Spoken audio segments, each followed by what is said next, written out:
ডাকসু নির্বাচনের মনোনয়ন ফর্ম বিতরণের শেষ দিন আজ। এই মুহূর্তে নবাব আলী চৌধুরী সিনেট ভবনে আছেন রিপোর্টার জুমান সাদিক জাভলিন। সরাসরি যাচ্ছি তার কাছে। জাভলিন, ডাকসু নির্বাচনের মনোনয়নপত্র সংগ্রহের শেষ দিন আজ, আগামীকালকে জমা দেওয়ার শেষ দিন। ইতিমধ্যেই সময়ও কিন্তু শেষ হয়ে গেছে এবং একেবারে সব মিলিয়ে কতগুলো ফর্ম বিক্রি করতে পারলো নির্বাচন কমিশন সেটির গণনা ভেতরে চলছে। সবশেষ দুপুর 3টা পর্যন্ত যে সংখ্যাটা আমরা জেনেছি 270টি মোট বিক্রি হয়েছে বা মনোনয়নপত্র সংগ্রহ করা হয়েছে কেন্দ্রীয় সংসদের বিভিন্ন পদের বিপরীতে, এবং সেটির মধ্যে আজকেই কিন্তু প্রায় 145টির অধিক, সেটির কিন্তু সংখ্যাটি আরও বাড়বে। এছাড়া জানিয়ে রাখি যে প্যানেল নিয়ে এক ধরনের উৎসুক অবস্থা ছিল শিক্ষার্থীদের ভেতরে।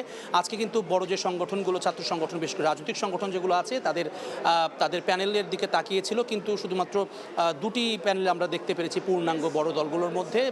ইসলামী ছাত্র শিবির তারা প্যানেল ঘোষণা করেছে, একই সঙ্গে প্যানেল ঘোষণা করেছে বাঘ চাষের পক্ষ থেকে, তারা বৈষম্য বিরোধীকে সঙ্গে নিয়ে জোটবদ্ধভাবে প্যানেল দিয়েছে। অন্যান্য বড় দলের মধ্যে ছাত্র দলের কথা যদি বলি, ছাত্র দলের নেতাকর্মী যারা মনোনয়ন প্রত্যাশী তারা প্রত্যেকে ফর্ম তুলেছে আজকে। তবে তারা কিন্তু যেটি বলছেন যে হাইকমান্ডের দিকে তারা এখনও তাকিয়ে আছেন, অর্থাৎ বিএনপির তাদের যে মূল দল সেখান থেকে নির্দেশনা অনুযায়ী তারা কিন্তু প্যানেল যেটি দেয়া হবে সেটি তারা মেনে নেবেন এবং তাদের পক্ষে তারা কাজ করবেন, এমনটি কিন্তু তারা জানিয়েছেন।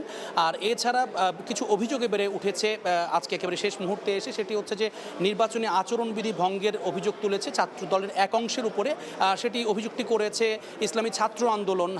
তারা যেটি বলছেন যে নির্বাচন আচরণবিধি হিসেবে 5 জনের বেশি আসলে একসঙ্গে আসার কথা নয়, কিন্তু তারা যেটি বলছেন যে ছাত্রদলের একটি অংশ তারা মিছিল করতে করতে এসেছেন এবং তারা মনোনয়নপত্র সংগ্রহ করার জন্য ভেতরে ঢুকেছেন, সেই অভিযোগ তারা জানিয়েছেন এবং তারা চান যে কী আসলে ব্যবস্থা নেওয়া হয়। একই সঙ্গে আরেকটা অভিযোগ প্রশাসনের বিরুদ্ধে উঠেছে যে ছাত্র শিবিরকে নিয়ে এই অভিযোগটি করেছে বামপন্থী যেই ছাত্র সংগঠনের জোট, অর্থাৎ ইমি এবং মেঘমল্লার বসু, তাদের যেই প্যানেলটি তারা ঘোষণা করেছে সেই প্যানেল থেকে তারা তাদের মনোনয়নপত্র সংগ্রহের পর তারা এই ব্রিফিংয়ে তারা সেটি কিন্তু বলেছেন যে ছাত্রলীগের একজন নেতা, তার কথা উল্লেখ করে বলা হয়েছে যে তাকে আসলে পুনর্বাসনের চেষ্টা করছে, কিংবা ছাত্র শিবির যাদেরকে আসলে এখনও পর্যন্ত তারা খাতায় কলমে নিষিদ্ধ এই বিশ্ববিদ্যালয়ে, তারাও কিন্তু এখানে পুনর্বাসন করবার জন্য প্রশাসন কাজ করছে, এমন অভিযোগ তারা তুলেছেন। তো এই অবস্থা চলছে, নির্বাচনের উত্তাপ কিন্তু এখন আমরা কিছুটা বুঝতে পারছি এবং কালকে আসলে জানা যাবে পূর্ণাঙ্গ প্রার্থীতা আসলে কারা পাচ্ছেন বা